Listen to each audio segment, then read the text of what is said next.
दोस्तों नमस्कार। चलिए जानते हैं बिहार की ताज़ा खबरों को, लेकिन इससे पहले अगर आपने अभी तक इस चैनल को सब्सक्राइब नहीं किया तो सब्सक्राइब कर लें ताकि आपको बिहार की ताज़ा खबरें रोजाना मिलती रहे। सबसे पहली और बड़ी खबर, बिहार सरकार ने विवाद के बाद बदला फैसला, ट्रांसजेंडर दर्ज करा सकेंगे अपनी जाति। बिहार सरकार ने आदेश जारी कर अधिकारियों और गणनाकारों को निर्देश दिया है कि वे राज्य में चल रही जातिगत जनगणना में ट्रांसजेंडर समुदाय के सदस्यों को भी अपनी जाति चुनने का अधिकार दें। यह आदेश ट्रांसजेंडर को जनगणना प्रश्नावली में एक जाति के रूप में वर्गीकृत किए जाने के बाद विवाद में आया है। ट्रांसजेंडर एक्टिविस्ट रेशमा प्रसाद ने इस संबंध में पटना हाई कोर्ट में एक हफ्ते पहले जनहित याचिका भी दायर की थी। सर्वेक्षण में जातियों को 214 विभिन्न समूहों में वर्गीकृत किया गया है, जिन्हें जाति के आधार पर कोड दिया गया है। जनगणना में राज्य सरकार ने पहले किन्नर, कोथी, हिजड़ा ट्रांसजेंडर को एक जाति कोड 22 में रखा था। अगली खबर, नाच के दौरान चल गई गोली, तिलक समारोह में मची भगदड़, सीआरपीएफ जवान के बेटे की मौत। आरा के भोजपुर में तिलक समारोह के दौरान गोली लगने से सीआरपीएफ जवान के बेटे की मौत हो गई। घटना जिले के चांदी थाना क्षेत्र के भदवर गांव की है। गोली लगने के बाद इलाज के लिए आरा सदर अस्पताल लाने के दौरान उसने रास्ते में दम तोड़ दिया। वहीं इस घटना को लेकर गाँव में अफरा तफरी मच गई। मृतक को गोली गर्दन के बीचों बीच जाकर लगी। मिली जानकारी के अनुसार मृतक जिले के चांदी थाना क्षेत्र के भदवर गाँव निवासी सीआरपीएफ जवान आनंद कुमार का 17 वर्षीय पुत्र आर्यन कुमार था। वह 10वीं का छात्र था। मृतक आर्यन के पिता सीआरपीएफ जवान हैं और वे राजगीर में पोस्टेड हैं। अगली खबर, आरजेडी नेता के बेतुके बोल, ब्राह्मणों को बताया बाहरी। बिहार की सियासत में बयानबाजी का दौर जोरों पर है। इसी कड़ी में आरजेडी के पूर्व विधायक और राष्ट्रीय सचिव यदुवंश कुमार यादव ने विवादित बयान देकर सियासी पारा हाई कर दिया है। उन्होंने भारत में रहने वाले ब्राह्मण समाज के लोगों को मूल रूप से भारत का नहीं बताया है। उन्होंने कहा कि ये लोग रूस और अन्य देश के रहने वाले हैं और भारत में आकर बसे हैं। इसका खुलासा डीएनए की जाँच में हुआ है। सभी रूस और दूसरे देशों से आए हैं। इनके आतंक के चलते वहाँ से इन्हें भगाया गया था, जिसके बाद ये सभी भारत में आ गए।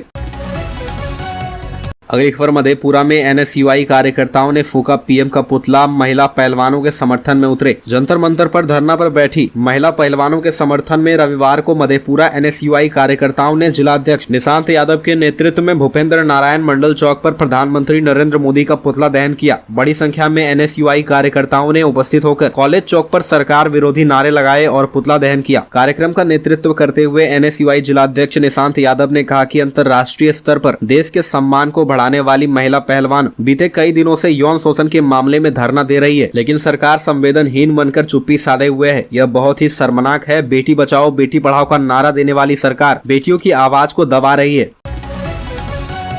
अगली खबर, कैमूर में मंत्री ने कहा धीरेन्द्र शास्त्री है ढोंगी बाबा। बाबा बागेश्वर धाम के धीरेन्द्र शास्त्री के पटना आगमन की सूचना पर राजनीति गर्मा गई है। राजद के प्रदेश अध्यक्ष जगदानंद सिंह हो या राजद के तेज प्रताप यादव, दोनों लोगों ने इसके खिलाफ मोर्चा खोल दिया है। वैसी स्थिति में कैमूर जिले के सर्किट हाउस भभुआ पहुंचे बिहार सरकार के श्रम संसाधन मंत्री सुरेंद्र राम ने धीरेन्द्र शास्त्री पर जमकर निशाना साधा। उन्होंने कहा कि धीरेन्द्र शास्त्री ढोंगी बाबा है। ऐसे बाबाओं से हिंदू और सनातन धर्म दोनों बदनाम हो रहा है। ऐसे बाबाओं का देश हित, समाज हित और धर्म हित के लिए विरोध होना बहुत ही जरूरी है। ऐसे लोग एक धर्म के लोगों को दूसरे धर्म के लोगों से लड़ाने का काम करते हैं।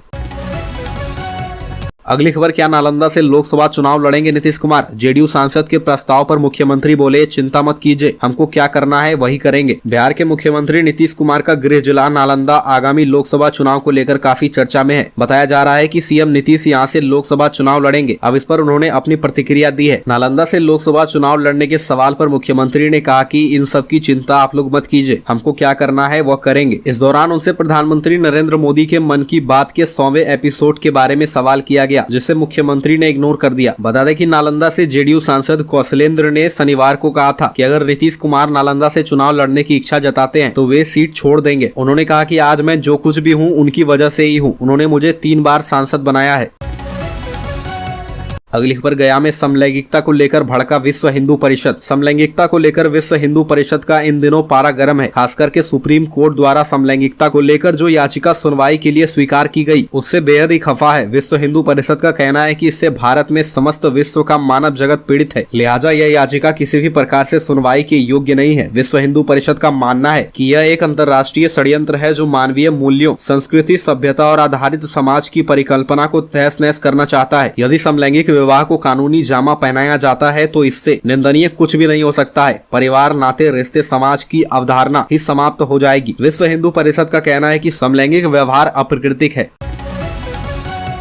अगली खबर, कांग्रेस विधायक ने दिया विवादित बयान, कहा प्रधानमंत्री ने पुलवामा में सैनिकों की हत्या कराई थी। मन की बात के 100वें संस्करण पर प्रतिक्रिया देते हुए कांग्रेस विधायक अजीत शर्मा ने विवादित बयान दिया है। उन्होंने प्रधानमंत्री नरेंद्र मोदी पर आरोप लगाते हुए कहा है कि 2019 का लोकसभा चुनाव जीतने के लिए पीएम ने पुलवामा में सैनिकों की हत्या कराई थी। 2024 चुनाव से पहले भी कुछ ऐसा हो सकता है। देश अब सब समझ चुका है। इस बार 2024 के चुनाव में जनता भाजपा को सबक सिखाएगी। कांग्रेस विधायक ने कहा कि पीएम मोदी 2014 से पहले भी मन की बात से लोगों को गुमराह करते थे। उन्होंने महंगाई कम करने का वादा किया था, पर उसका क्या हुआ? 15 लाख का वादा भी पूरा नहीं हुआ है। अगली खबर, भागलपुर में नियोजित शिक्षकों का विरोध प्रदर्शन, समान काम समान वेतन समेत कई मांग, पटना जाकर करेंगे विधानसभा का घेराव। बिहार माध्यमिक शिक्षक संघ के आह्वान पर सरकार की नई नियमावली के विरोध में भागलपुर जिला समाहरणालय के सामने नियोजित शिक्षकों ने हल्ला बोल विरोध प्रदर्शन किया। सोमवार को हजारों की तादाद में पहुंचे नियोजित शिक्षकों ने राज्य सरकार की नई नियमावली का विरोध करते हुए समान काम समान वेतन के लिए राज्य कर्मी का दर्जा देने की मांग को लेकर मुख्यमंत्री नीतीश कुमार के खिलाफ जमकर नारेबाजी की। विरोध प्रदर्शन में शामिल प्रदर्शन शिक्षकों ने मांग पूरी नहीं होने पर आंदोलन जारी रखने की बात कही है। साथ ही कहा कि सरकार अगर हमारी मांगे जल्द पूरी नहीं करेगी तो हम सभी नियोजित शिक्षक एकजुट होकर पटना जाएंगे।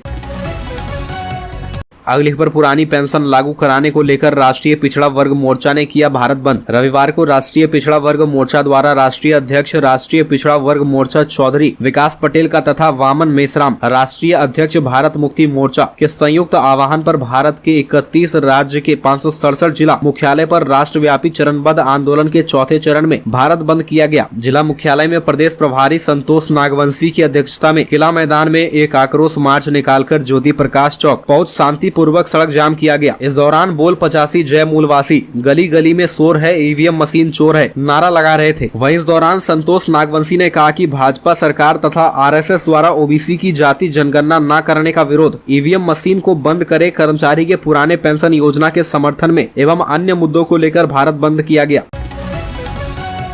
अगली खबर, ओम प्रकाश राजभर ने कहा चाचा भतीजा की सरकार में दलित पिछड़ों का हो रहा शोषण। प्रदेश में चाचा भतीजा की सरकार में दलित, शोषित, वंचित, पिछड़ा, अति पिछड़ा समाज के ऊपर हो रहे शोषण को जनता माफ नहीं करेगी। गरीब मजदूरों के घर में मुफ्त में बिजली कनेक्शन देकर आज बिजली का बिल 25,000 से 75,000 रूपए तक वसूला जा रहा है और नहीं देने पर कनेक्शन काट दिया जाता है। यह तानाशाही सरकार है। उक्त बातें रविवार को सुहेलदेव भारतीय समाज पार्टी द्वारा शहर के किला मैदान में आयोजित गुलामी छोड़ो समाज जोड़ो अति पिछड़ा विशाल जनसभा को संबोधित करते हुए पार्टी के राष्ट्रीय अध्यक्ष विधायक जहुराबाद गाजीपुर ओम प्रकाश राजभर ने कही। उन्होंने कहा कि सुभाषपा बिजली बिल माफ करने की लड़ाई रोड से सदन तक लड़ेगी। गरीब को आवास बनाने के लिए सरकार 5 डिसमिल जमीन मुहैया कराए। अगली खबर, शिक्षक संघ के नेता शत्रुघ्न प्रसाद सिंह सरकार पर भड़के, बोले इस बार आर पार की लड़ाई होगी। बिहार में शिक्षकों का आंदोलन तेज है। नई शिक्षक नियुक्ति नियमावली कैबिनेट से पास होने के बाद शिक्षकों के बड़े वर्ग में आक्रोश है। पत्रकारों से बातचीत के दौरान माध्यमिक शिक्षक संघ के महासचिव और पूर्व सांसद शत्रुघ्न प्रसाद सिंह ने कहा कि बिहार सरकार ने बिना शिक्षक संघ से विचार विमर्श किए और यहाँ तक कि महागठबंधन के घोषणा पत्र पर ध्यान दिए बिना एक तरफा बिहार राज्य प्राध्यापक नियमावली 2023 को 10 अप्रैल को अधिसूचित किया है। उसमें पूर्व से कार्यरत 3 से 4 लाख शिक्षकों की घोर उपेक्षा की गई। अगली खबर, ललन सिंह भाजपा पर भड़के, मन की बात और सुशील मोदी को भी घेरा, कहा कि जाति जनगणना पर पीछे से केस करा रही भाजपा। प्रधानमंत्री नरेंद्र मोदी के मन की बात के 100वें एपिसोड पर सियासत 7वें आसमान पर है। सुशील कुमार मोदी के बयान पर जदयू के राष्ट्रीय अध्यक्ष ललन सिंह ने जवाब दिया है। कहा है कि मैंने कोई भी मन की बात नहीं सुनी, कभी मन की बात देखते ही नहीं। मन की बात क्या होती है? ललन सिंह ने कहा कि सुशील मोदी को यह बताना चाहिए कि देश में महंगाई है या नहीं, बेरोजगारी है या नहीं, इस पर बात करनी चाहिए। नियुक्ति पर रोक है, इस पर प्रतिक्रिया दीजिए। निजीकरण हो रहा है, इसका जवाब दीजिए।